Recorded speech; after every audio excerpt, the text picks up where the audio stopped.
When she feels like that you are needing something from her because of your own lack, that does not make her feel safe. It makes her feel like I have to give part of myself to him to fulfill his lack. And it just is a huge turnoff. Instead of approaching relationship from overflow, of like, I'm giving to you from overflow. And I know that it's in relationship that you heal these wounds and that you come to know these things about each other. So I'm not taking away the sacredness from each other. Like, we're born into relationship, we're wounded in relationship, and we heal in relationship. But you can then see it as you become more conscious and aware. You can just see it as a mirror of like, this need that I need from her, this thing that I'm lacking in our relationship, is because of me. Free to be me, free to sing, sweet feathers envelop me like a hug. So much of our lives are shaped by scripts we never consciously chose. Patterns around love, success, safety, and belonging. And at some point, those scripts stop working. What once protected us starts to limit us. Safe to be Seen is a space for honest conversations about that moment, when your body knows it's time for something new. We talk about what it means to build safety first, so growth, intimacy, and expansion don't come at the cost of yourself. This podcast is about updating outdated identities, softening survival patterns, and learning how to stay present through change. We're Darcy and Brandon, and this is Safe to Be Seen. You know, Darcy, one of the most challenging, maybe most painful parts of my transformational journey was when I had to accept and realize that a lot of the things that I had allowed myself to believe about you, but also about myself as seen through you, were, well, let me give you some examples, such as maybe not seeing that look in your eye that I used to see, or maybe not feeling a lot of strong desire. Maybe it's the passion in your kiss. It's not quite the same as it used to be. Maybe noticing that, like, you weren't as sensual as I thought you were going to be. All these different things that I had come up with in my heart and mind that were like problems kind of focused on you.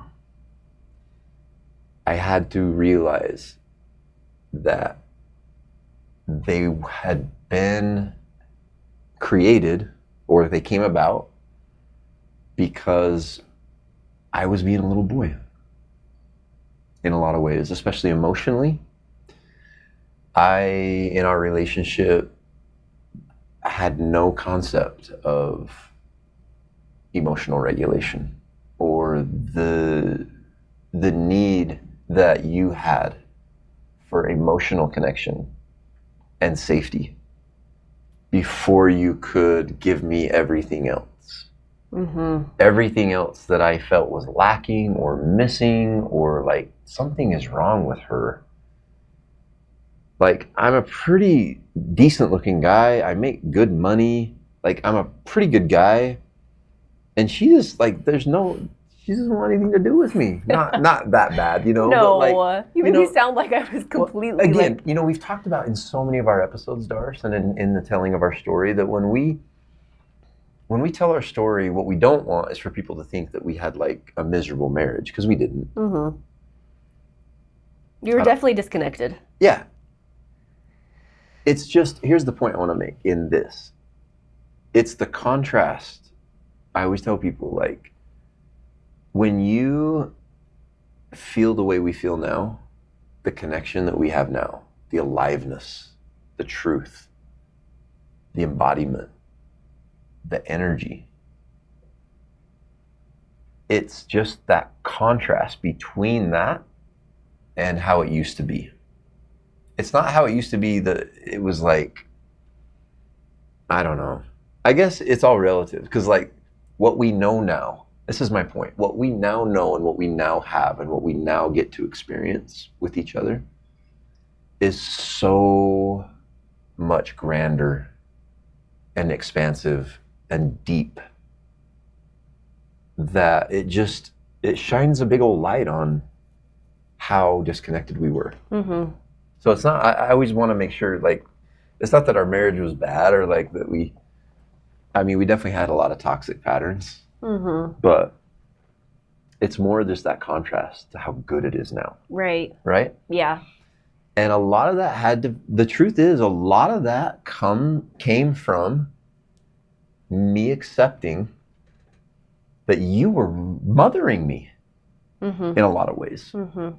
You were raising me because there were certain voids emotionally in my makeup, energetic, emotional holes, if you will, that I was trying to fill through needy, seeking, soothing,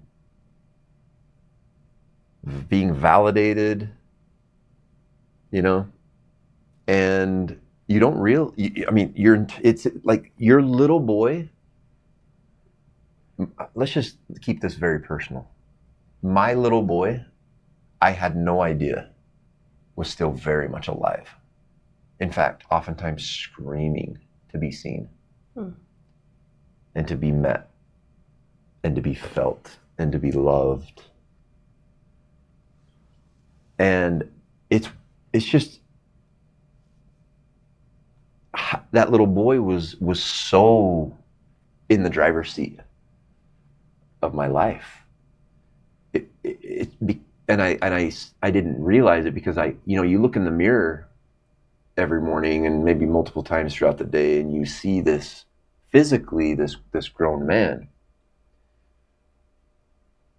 6'2", 190 pounds, facial hair, grown man job, married, children, all these like physical parts of manhood, but literally being run by a little boy. Yeah. And it's just so obvious to me now, although I really want you to speak to this, because this is like, I'm not a woman. I know my experience in my role that I played in our disconnection. But I would love to hear, like, talk us through what that does energetically, what that does sexually, what that does emotionally, and in every other way that you can think of. What's going on there? What's going on with, no matter how much you might love a man, or how like physically everything is there, like the looks, the providership, you're being taken care of, like physically, like all your needs are met and beyond, whatever. Like your life looks pretty good, but what's going on there where you just cannot step into your full feminine power and express all of your incredible feminine divine gifts if you energetically are having to mother your man? Yeah. There's a lot going on there, babe, that obviously men don't fully understand, or else they would be like, whoa, yeah, I need to make some changes. Yeah. This is what's creating her sexual disinterest. Yeah. This is what's creating her not wanting to show affection to me. And I think, I have compassion for men because they, as you were just talking, I was thinking about, why is it that men seem to be a little bit more initiated into manhood? Like, you see a lot of little boys in men's bodies. Are you asking why are they not initiated anymore? No, I'm answering it. Oh. I'm answering my own question. Okay. Like, why is that such a, again, with the Epstein files coming out, with all these things coming about this manosphere that we've been living inside of, and basically realizing that our world has been run by a bunch of little boys for most of history. And what is it about? What is this initiation process? Why is it so different for men and women? Like, why does it seem to be more of a problem for men of going into their adult years with these little boy fragmented parts that are running their lives? And what just came to me was that I think what happens for women is, one, their cycle initiates them, and two, birth initiates women. That process of having a cycle, giving birth, becoming a mother. Yeah. That initiates her in ways that men don't have. Yeah. Biologically. Like, a man can impregnate a woman and bounce. Mm-hmm. And it happens all the time. Yes. I mean, of course, women have the free will and right, I guess, depending on where you live and the laws therein, but to also become impregnated and bounce. But you're right. Like a woman who is with child and chooses to bear that child, I can't imagine any deeper, greater initiation. No. There's nothing greater. There's no running away from that. No. There is so much identity shifting that happens through that. So much of you having to meet yourself in ways that would never be possible unless going through that process. Yeah. This, not only are women this living death and resurrection story inside of their bodies every month, but they experience that by the actual giving of birth, of becoming a completely different woman. And it's so beautiful, actually, that women are gifted this sacred gift of being initiated in that way, And yeah, so for a women brand, oh gosh, it just depletes her. No woman wants to mother her spouse. No woman wants to fuck a little child. Unless have problems. Yeah. It completely takes away, it destroys polarity, number one. It makes women feel like, I have to manage you. I have to take care of everything for you. I have to emotionally regulate you. And it completely depletes her. It exhausts her. It doesn't make her feel like a devoted partner. It makes her feel like, I have to raise this man. I have to take care of this man in a way that I didn't consciously sign up for. And biologically, what happens to a woman when she feels like she's so depleted from having to not only mother her own children, but mother her own husband, what that does to her biologically is that what men need to understand is when a woman is not emotionally met, when she is in emotional depletion, which is, I also would say, like emotional abuse, when she's not allowed to be met emotionally and connected to that way. What I think both men and women need to understand is that a woman's vagina, a woman's cervical floor, a woman's ability to lubricate, that's all innervated by her autonomic nervous system. And when she is having to mother her husband, that means she's in survival. So that means her autonomic nervous system is going to go, oh, we're surviving here. So the drawbridge goes up. She closes off. And that's why, it's so funny how women are always blamed when it comes to, oh, she's just getting old. So her sexual desire is not there. She can't, her lubrication just isn't the way that it used to be because she's going through perimenopause, or she's going through menopause, or just because she's getting old, she's just not there anymore. She just can't perform. She can't do the things that she used to do when she was younger. And even in speaking to men who get women pregnant and then bail, how is that looked at in society? It's always labeled as she is a single mother, instead of saying that child is in a fatherless home. Do you see how it's always put back on the woman? It's the woman's problem, you know? And so, like, men, if your wife is not sexually interested anymore, if she's drying up, if she's not initiating like she used to, you might want to take a look at, is she mothering you? Is she able to share her emotions with you without you abandoning yourself? Can you stay present with her throughout the month, throughout her cycles? Do you see her in that? Do you support her in that? You know, it's the truth. Yeah. It is the truth. And I'm not saying that, you know, of course, going through like perimenopause and menopause, it does have an effect on that. The hormones imbalance, but a lot of the safety that a woman feels with a man, that actually helps regulate her hormones. His presence, his touch. Women need oxytocin to heal. And they get that through the emotional presence and the touch of a man.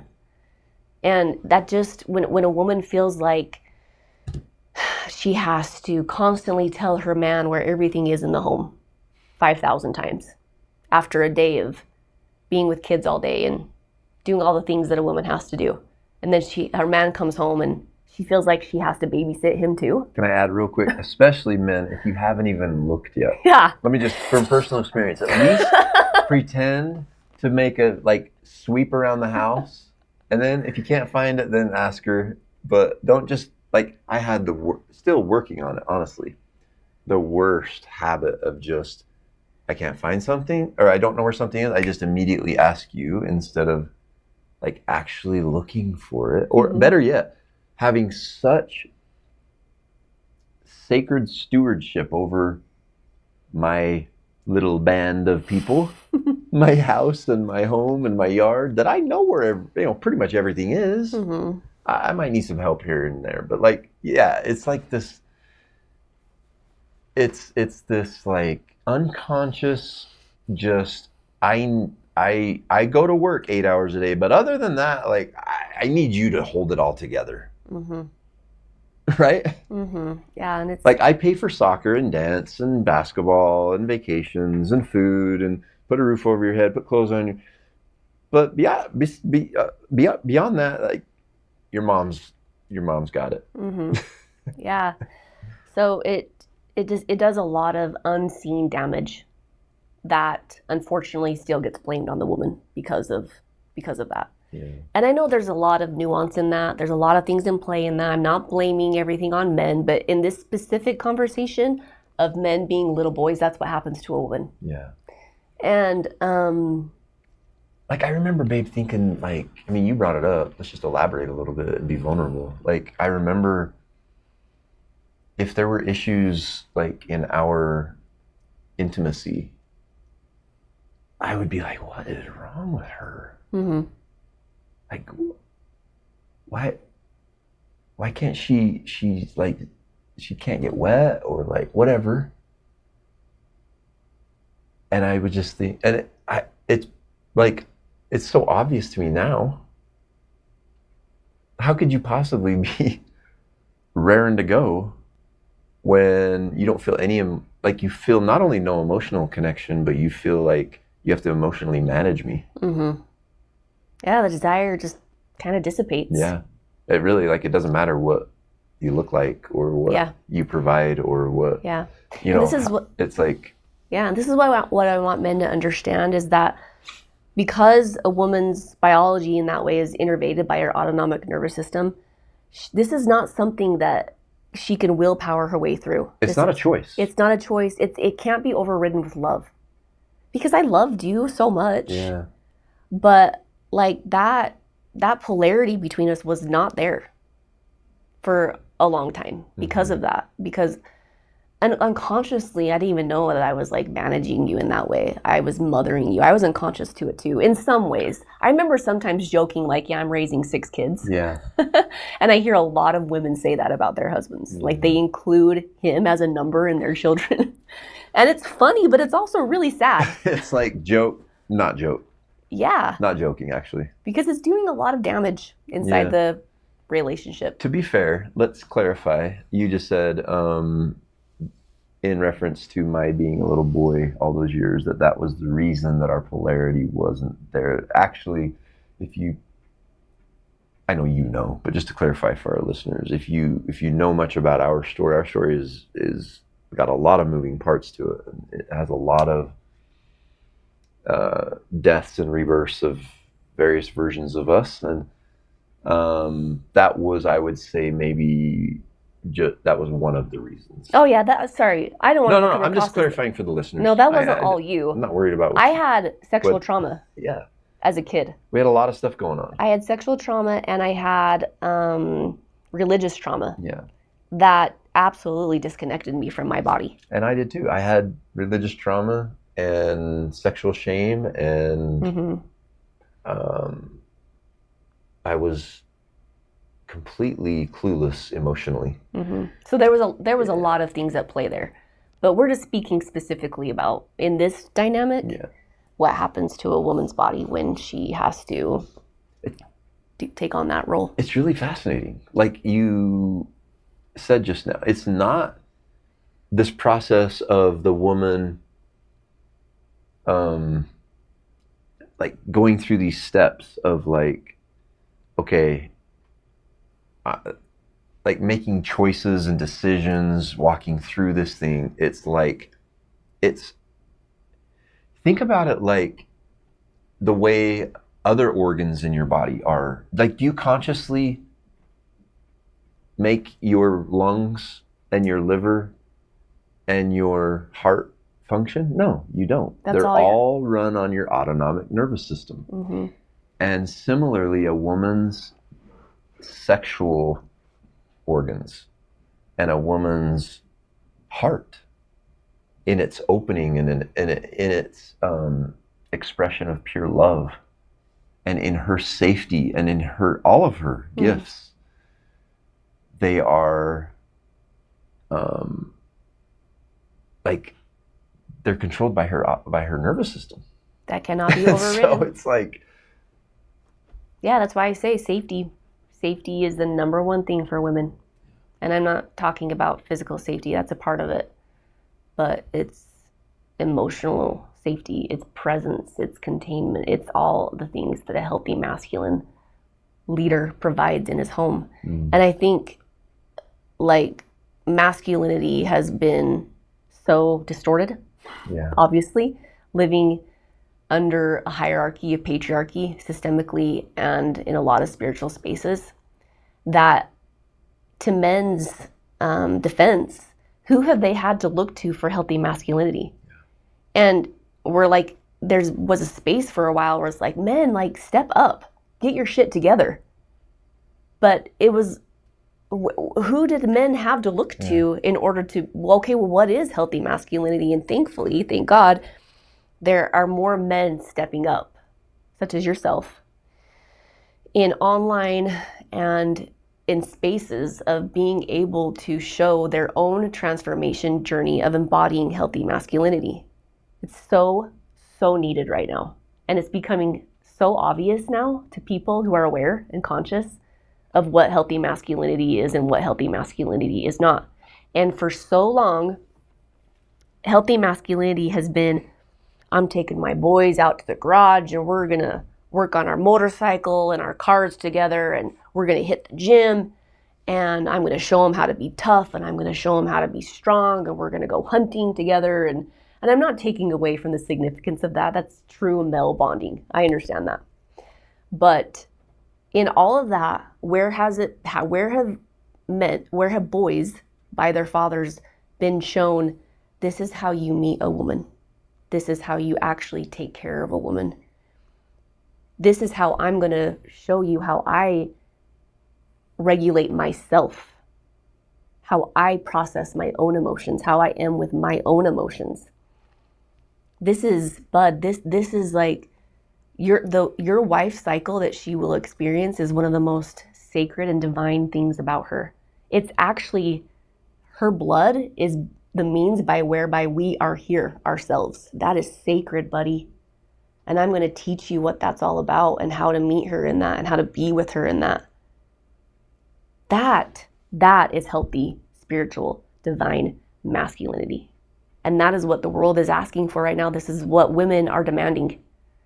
As the feminine is rising, that's what's going to be required of men to step into that type of healthy masculinity.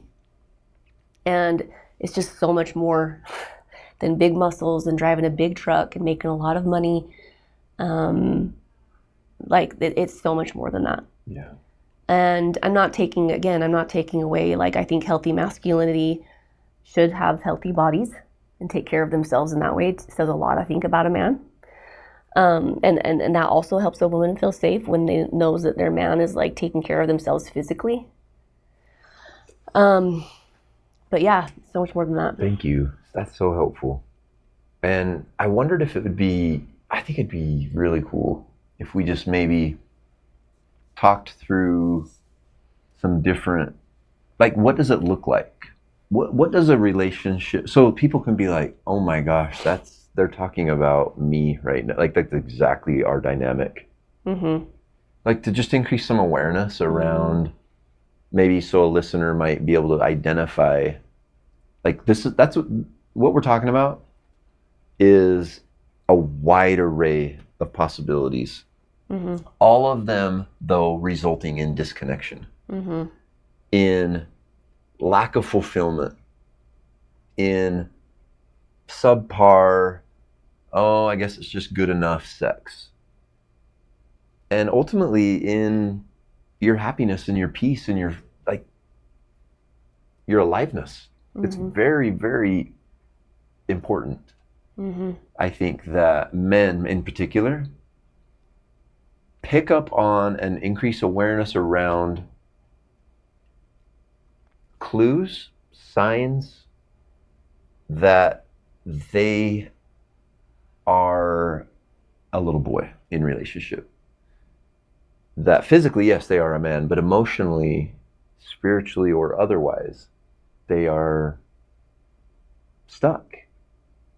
Like literally, you get, when you have certain traumatic events in your life emotionally, as a young boy, they cause this separation, this fragmentation from your wholeness, from your true essence, your truth. And you start to adapt, you start to shape shift, you start to implement elaborate and beautifully designed protective mechanisms, but they all literally halt your development. Mm-hmm. And so literally what's happening is a lot of men, like you referenced with big trucks, guns, big bank accounts, big muscles, all the things that are like physically presented in society as masculinity. Mm-hmm. But if you could somehow put on these like special goggles and it just eliminated all that physical stuff, you would see a little boy. Probably my guess would be about a 7 to 8 year old little boy, probably shaking with fear, like, or crying, but just full of tremendous fear and shame. And he just happens to be walking around or driving around out there in this big old world with a beard and with big muscles. Mm-hmm. Yeah. It's crazy. I would say one of the signs would be like insecurity. And they're, you're talking signs in the man? Yes. Okay. Is that what you asked? Well, I was wondering, yeah, that's fine. And I just wondered if we could talk about, actual, like, real relationship dynamics. Yeah. What that would look like. Yeah. Well, yeah, well. On both parts is fine, but I'm really curious to know, like, I think I think we all have a pretty good idea. We can talk about it for sure. Like what, but I know we've talked about it in other episodes. Like what are we talking about in, like what is healthy masculinity? Or said another way, what are ways in which you are showing up as a little boy? Mm-hmm. I think we're pretty clear on that. We could talk about that too, but I'm really interested to know, babe, from your perspective, your lived experience and the work you do with the women that you work with, what it's like for you. And you already touched on it a lot with like the autonomic, like no choice, no conscious decision, like just my body shuts down in the presence of a little boy. Mm-hmm. When he's supposed to be my man, he's supposed to be, the complement to my divinity. He's supposed to he's supposed to create this safe container for me to thrive in, for me to expand within, and for me to feel safe within. Mm-hmm. And but is there any how do you want to? I just want to talk about what I'd like to do is to paint a scenario or different scenarios where people can be like, "That's me." Mm-hmm. Like I feel like if people can see themselves in us, or maybe in examples that we're familiar with, Mm-hmm. that would really help. Quick pause before we continue. One of the biggest things I see is that people try to change their lives from the mind, but the nervous system is what actually determines what feels safe, possible, and sustainable. That's why I created my somatic repatterning audios. They're short, guided practices designed to help your body release old survival loops and create new patterns through sensation and embodied awareness. If you're ready to move from insight into real integration, you can access the audio library through the link in the show notes. All right, let's continue. Okay, well, yeah. So one of them I would be like for sure is emotional immaturity. And that looks like a man who flips his lid over every little thing and doesn't know how to contain his own anger within inside of his body. And takes it out on his wife, takes it out on his kids. That's not healthy masculine leadership in a home.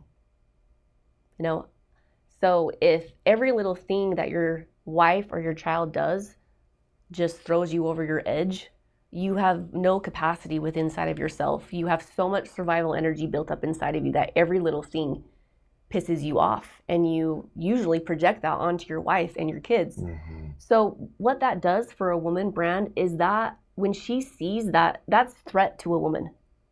That's not just like, oh, he's being an asshole. That's like actual threat to her nervous system. That signals to her nervous system there is danger here. And women are primed, their nervous systems are primed to be sensitive. That's biology. We're raising these babies. We have to protect them. And if we see a threat to ourselves or to our babies, what that brings out in the woman is masculinity. Yeah. And she by no choice will take on that masculine role. In order to protect herself and in order to protect her own children. In the absence of healthy masculine energy, she has to raise hers. Yes. That's interesting. And she will. And that means there goes your polarity in your relationship. Because just like a woman doesn't want to be intimate with a little boy, a man does not want to be intimate with a woman who he feels like is mothering him. Exactly. Yeah. And so what I want to emphasize is a lot of that is under the conscious level. Mm-hmm. So what I dealt with in my own personal experience was this wild, exacerbating, exhausting riddle that I couldn't solve. It was, I'm a pretty decent looking guy. She's gorgeous. I love her to death. I think she loves me. No, I knew you loved me. But I'm trying to piece this all together, and I'm like, why are we not fucking around more? You know? Yeah. You know why? Well, I know now. Partly. I- That wasn't all you, as we've I know, I discussed. know. But Yeah. it's a huge thing Yeah. that women have no choice. They will take on more masculinity if they have to. And so- It's part of their survival. Yeah. And so basically what I'm saying is like, as I'm going through this like riddle in my mind, and I'm like, okay, I can't control, like that look in her eye is gone.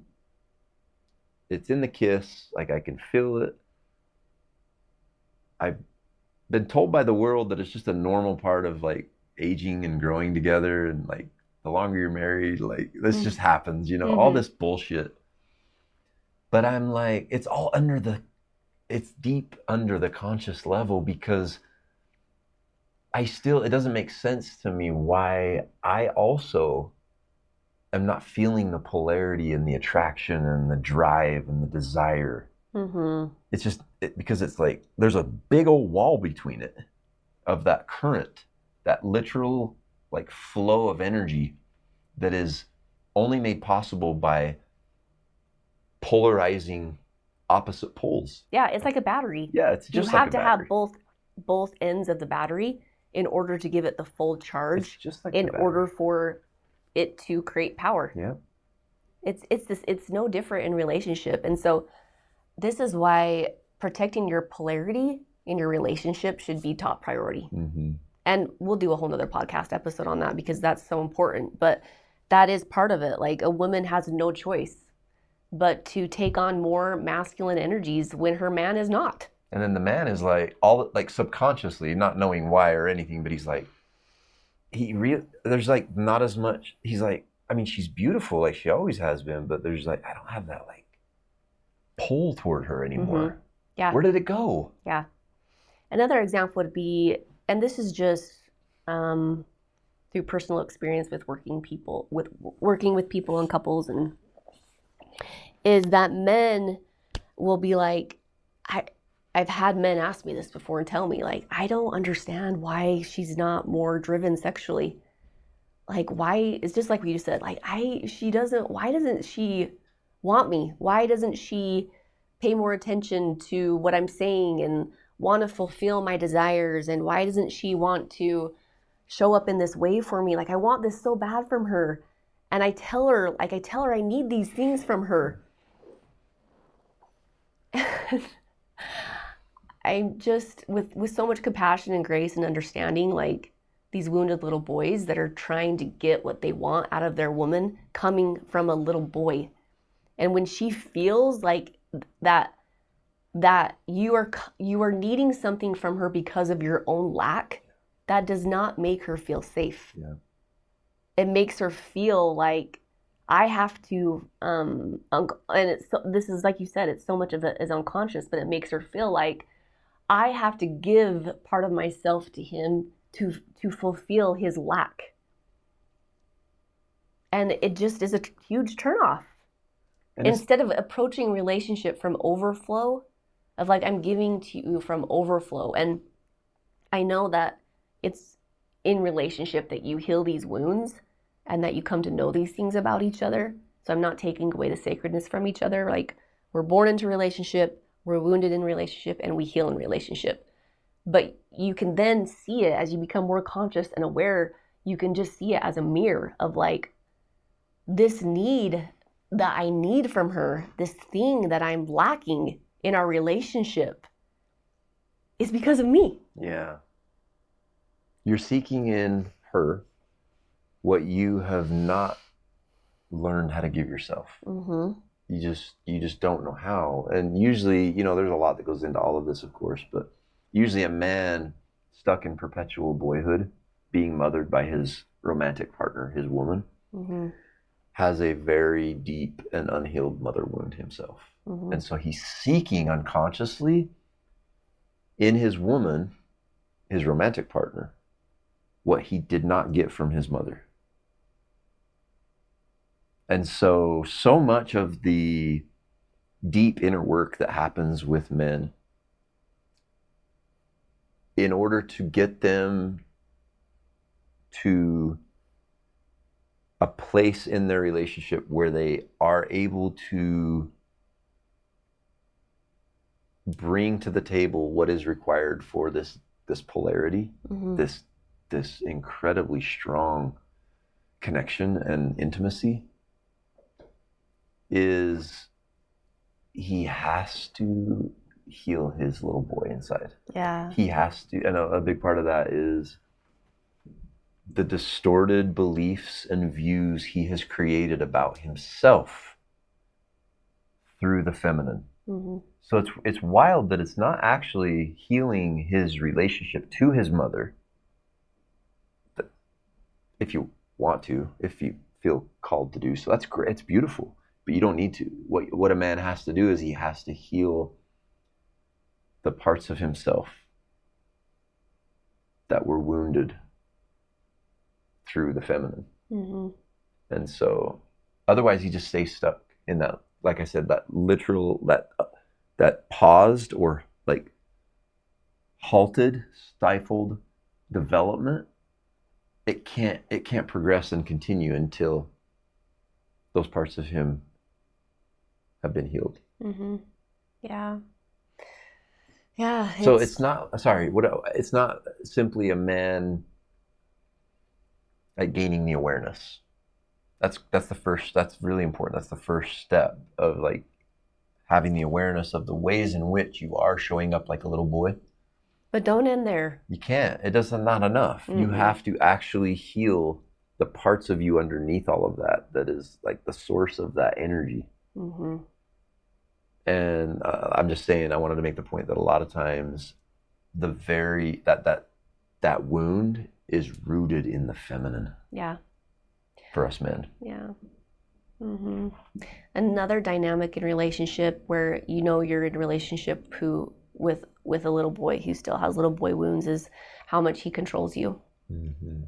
If he needs you there all the time, if he needs to know where you're at all the time, and he knows exactly what you're doing, if he's controlling your time spent out of the home, if he's insecure, basically. Can I just add, babe, while I don't want to interrupt you, but I want to make sure, like when we're talking about controlling, we're not talking about always overt, like actual, you picture like a mean husband, like telling his wife she's not gonna go there, go here, do that, or do this. That unfortunately does happen, and that's abuse.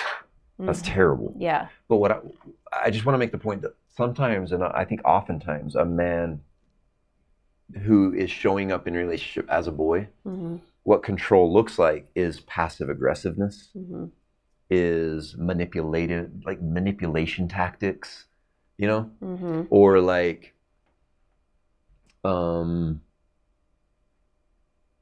maybe being the victim, playing victim, and so trying to get her to be or do certain things, like be a certain way or do certain things or whatever, to like, there's just all these games that are made up and all this strategy and all this energy that goes into this thing to feed it. It's just exhausting. Yeah. It's absolutely exhausting. Making her feel guilty for exploring her own identity and her own ways that she wants to show up in the world outside of being a wife and a mother. That's really important for a woman to experience her full aliveness. Yes. Like and what men don't realize is that when she's offered that space to explore herself outside of just being a mother and woman, she then brings that home and can then express herself and give from overflow, not from depletion. But a wounded little boy is like, no, like, don't go without me. I need you to hold my hand all the time and like be here with me. And like, it's anxious attachment is what it is.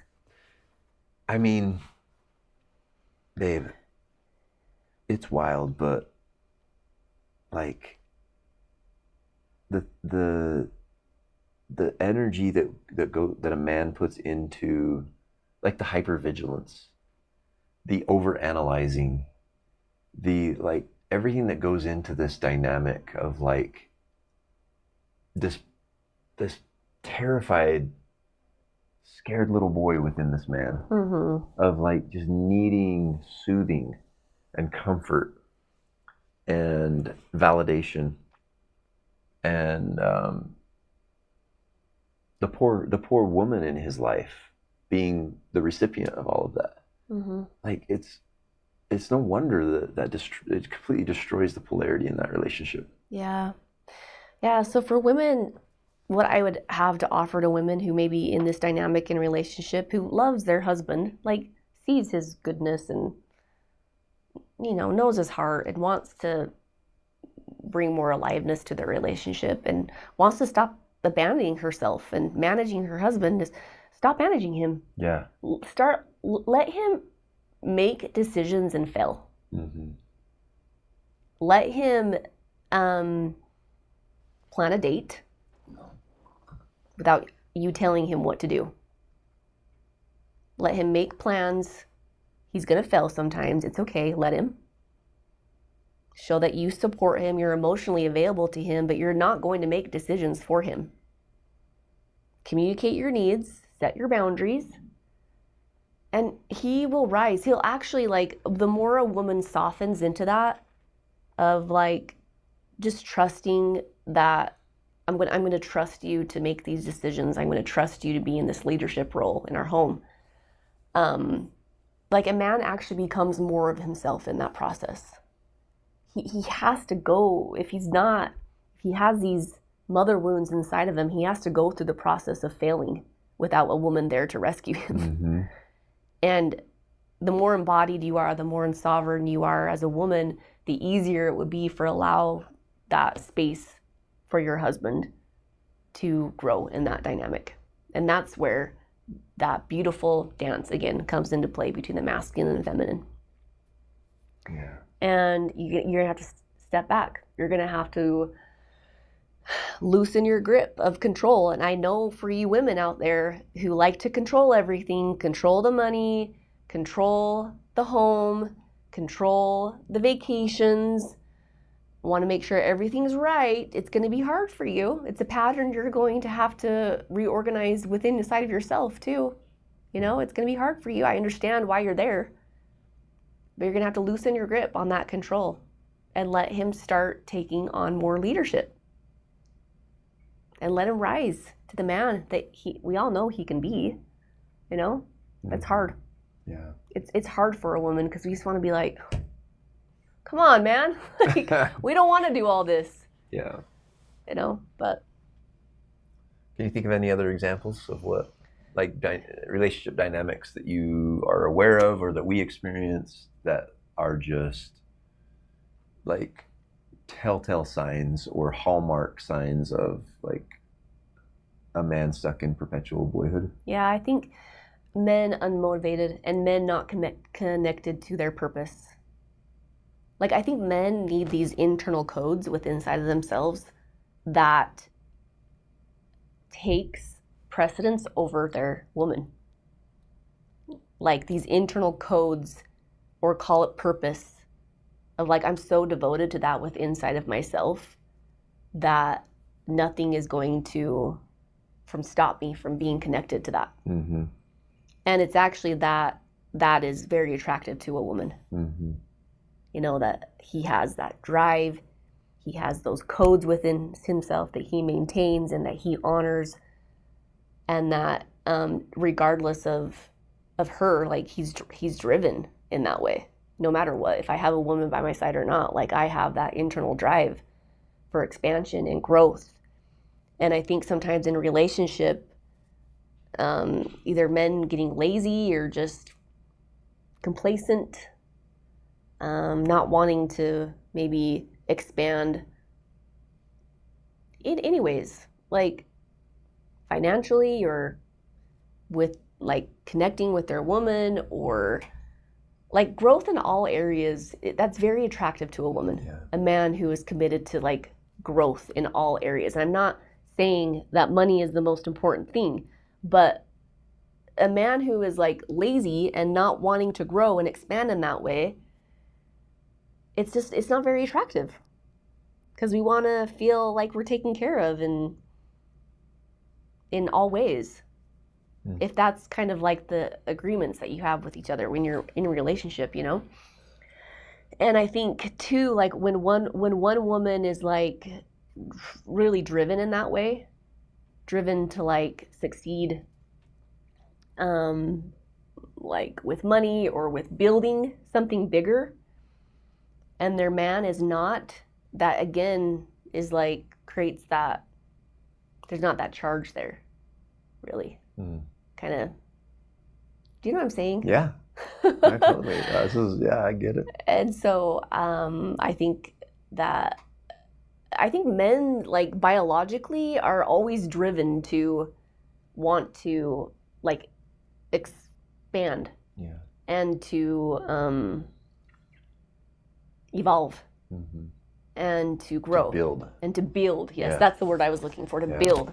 And I think also for men, if you've lost contact with that desire to build, then that means something inside of you needs to be looked at. Yeah. Because that's not part of your biology. Right. It's not. It's not. It's. I always talk about this gradient that I find men on, depending on a lot of factors. But like on one end, extreme end is like the men who burn out, because, and it's not because they're doing too much or working too hard. It's because of the energy underneath of seeking validation, worth, approval, belonging, love, importance. An energy like that drives a man to great lengths, build empires, kingdoms, but they usually crumble and fall. The as crown history he wears has taught us. The crown he wears usually topples. And on the other opposite extent of that gradient, that spectrum, is the man who has pretty much given up, who has become so passive that, like, that was his reaction to the all the survival energy, all the stresses of life, all the trauma that he has endured, is to just become passive. Yeah. And so you almost always in men get one or the other.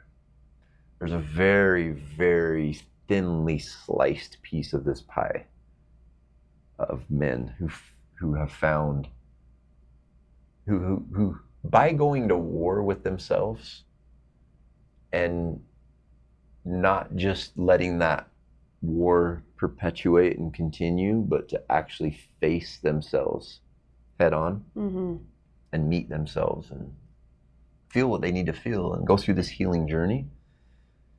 That's where you want to be. You don't want to be on one end or the other. Yeah. You know? Yeah. I mean, it's just incredibly attractive for women to have a man who is driven. And it's, like I said, this is biological. When you think about, like, I need my man to have a drive because he's got to go out and hunt for our food and bring it home to feed me and my children. Yeah. And just to provide this safe space for all of us to thrive in. Yeah, and I'm not taking away from women's ability to do that. But I'm just saying that is like the biological, that's what's happening biologically inside this dynamic. Yeah. And so yeah, I mean, drive is a huge thing for women. Anything else you can think of that illustrates this dynamic, illustrates what's going on in the woman, and also maybe what's going on in the man? Yeah, I mean, I guess we've already spoken about maybe this dynamic in various ways, but I would just say that, you know, maybe you have a man who takes good care of his health. He works out at the gym. You know, he can build stuff. He can make stuff. He provides financially for you, but you're also having to like babysit him in other ways. You know, are you able to lead your home in a way where you kind of take away from that stress from a woman? Like, just basically being like, babe, I've got things covered. You know, I have this planned out. I have this taken care of. You don't need to worry about this. Just taking on that leadership role of, I don't need you to figure this out.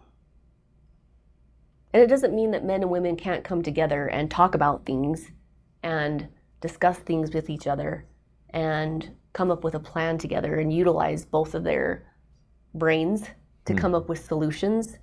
But it's just very nice for a woman to be with a man who can just figure stuff out and take care of it without you needing to ask for it to be done, or you needing to like nag him to get it accomplished, or you know, if you need the lawn mowed or whatever it is. We just don't want to ask for it to be done. Yeah. Well, I think one thing I learned in my own experience too, Darce, in this regard was like, it actually does mean a lot when I say I'm going to do something and I don't.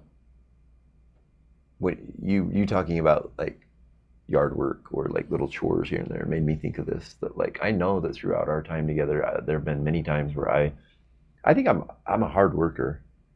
I'm very driven. Oh, no doubt. I'm not being hard on myself right now, but I'm just saying I know that like even in the case of a hardworking, driven man, like we will oftentimes require several reminders from you guys, from you beautiful women, in regards to simple little things that, like, eventually, I think what happens is it erodes trust, like in a really subtle way. It's like, wait a minute, he told me he was going to take care of that pile of leaves out there like a week ago. And, you know, just you compile over years example after example after example of stuff like that, eventually you're just going to go out there and take care of it. And then what does that do? That builds resentment. And what does that do? That destroys polarity. Yeah. So, yep, exactly. You know? It's very attractive for men to have integrity, for men to do what they say they will do. Yeah. You've always been so patient with me.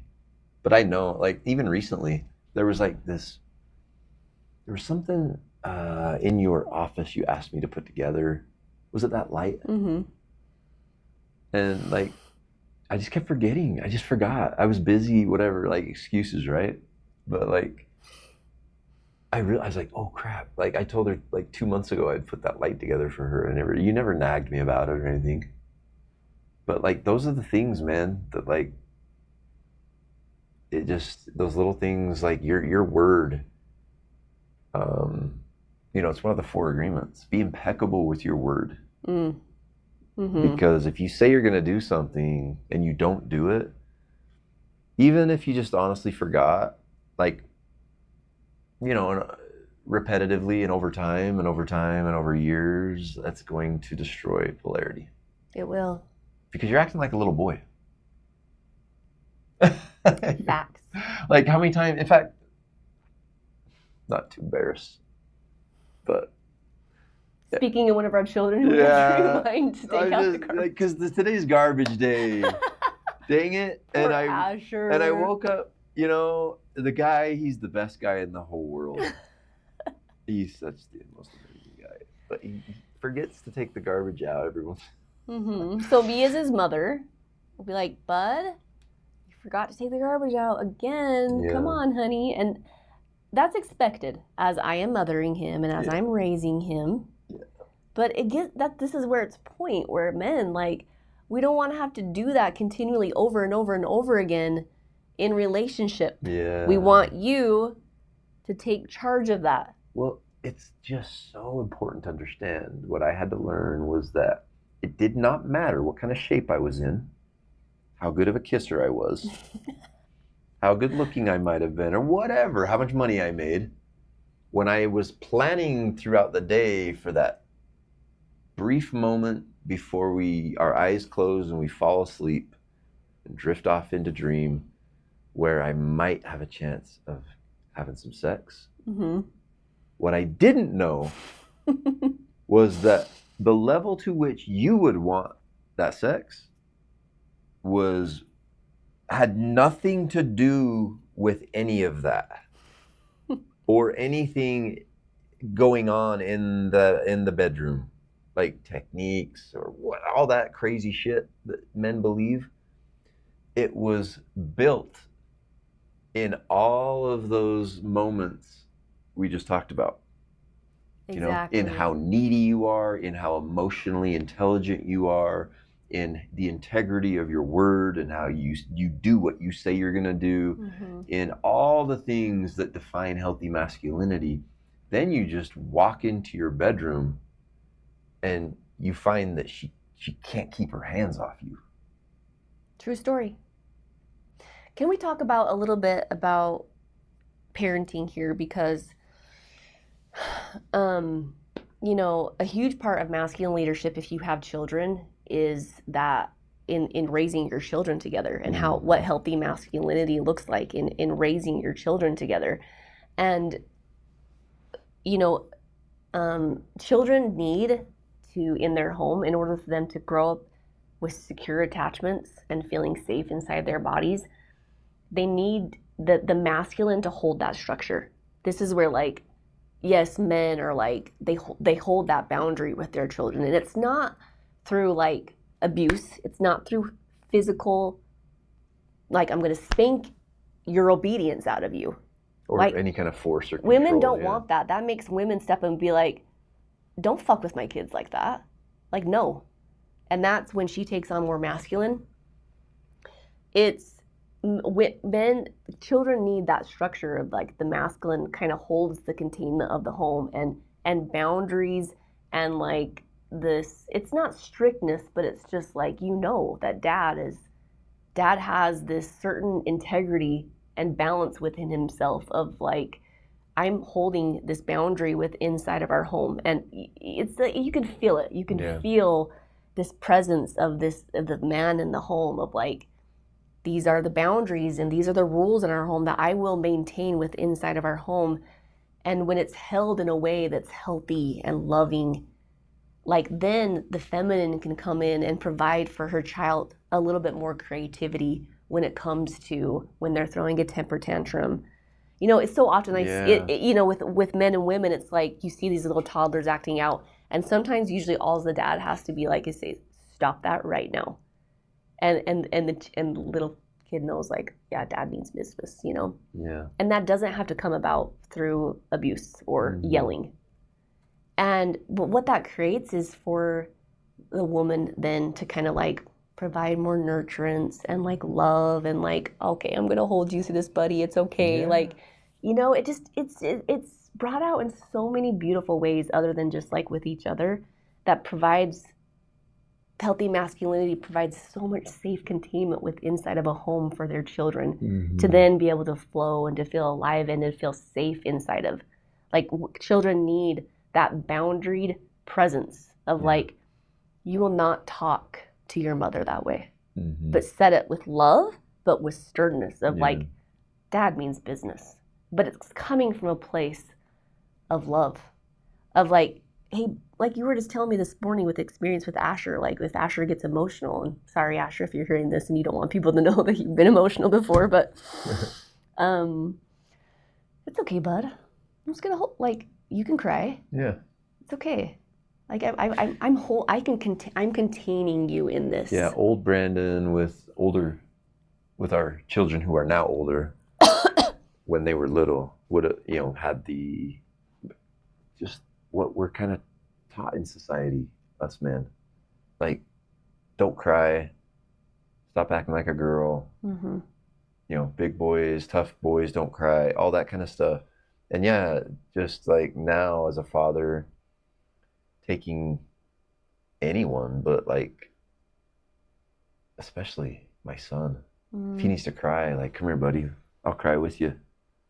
And it's okay. Yeah. And I'm going to hold you in that containment. Yeah.